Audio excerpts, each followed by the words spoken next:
بسم اللہ الرحمن الرحیم۔ السلام علیکم ورحمۃ اللہ وبرکاتہ۔ تمام تعریفیں خالق کائنات کی، جس نے ہم کو اشرف المخلوقات بنایا، اور لامحدود درود و سلام حضور اقدس صلی اللہ علیہ وآلہ وسلم کی ذات اقدس پر، جن کے امتی ہونے کا شرف بخشا۔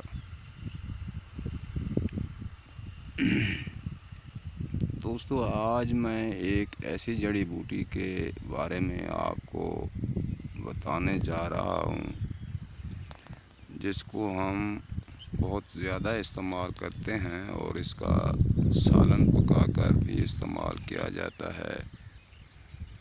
اس کے درخت کو سوہانجنا کہتے ہیں، اور اس کا سالن بھی پکا کر استعمال کریں تو بہت اچھی چیز ہے، کیونکہ تمام ریحی بادی امراض کو فائدہ دیتا ہے۔ اور اس کو جب پھلیاں بن جاتی ہیں تو ان پھلیوں کا بھی سالن بنا کر استعمال کیا جاتا ہے۔ لیکن آج میں جو آپ کو اس کا نسخہ بتانے جا رہا ہوں، تو وہ ان امراض کے لیے ہے جو مریض کافی میں نے دیکھے ہیں لا علاج ہو کر پھر رہے ہیں، جن کے جوڑ سوج جاتے ہیں، یا پورے جسم میں کبھی کہیں درد ہوتا ہے، کبھی کہیں درد ہوتا ہے۔ تو ان مریضوں کے لیے یہ ایک آب حیات ہے۔ تو اس کا نسخہ بنانے کا طریقہ یہ ہے کہ اس کی جو بھی پتے، لکڑیاں، اس کا پھل توڑ کر جو لوگ پھینک دیتے ہیں، ان کو آپ اکٹھا کر لیں اور سایہ پر خشک کر لیں۔ جب یہ سوکھ جائیں تو ان کو ہوادار جگہ پر رکھ کر آگ لگا دیں۔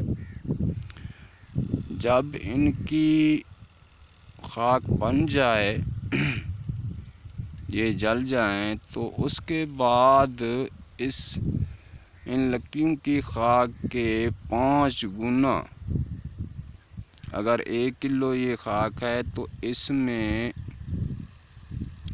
یعنی کہ ان لکڑیوں کی، جلی ہوئی لکڑیوں کی راکھ اگر 1 کلو ہے تو آپ نے اس میں 6 کلو پانی ڈالنا ہے، اور اس کو روزانہ لکڑی کے ڈنڈا سے ہلاتے رہنا ہے۔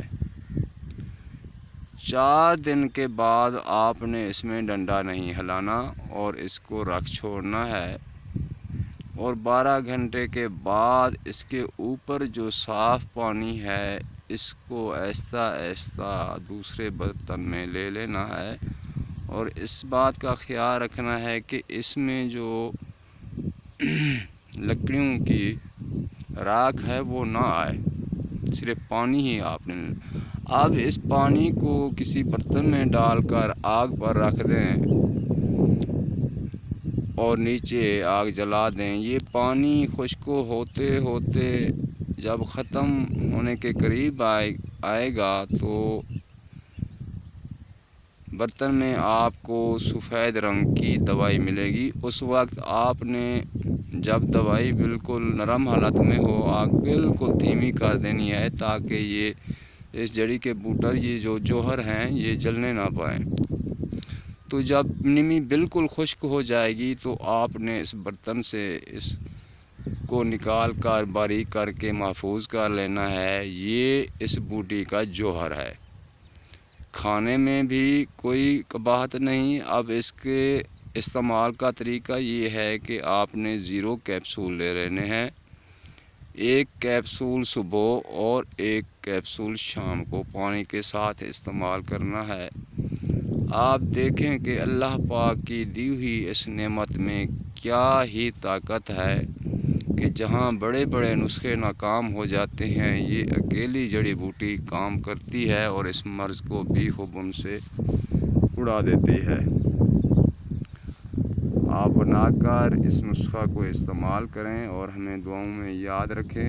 السلام علیکم۔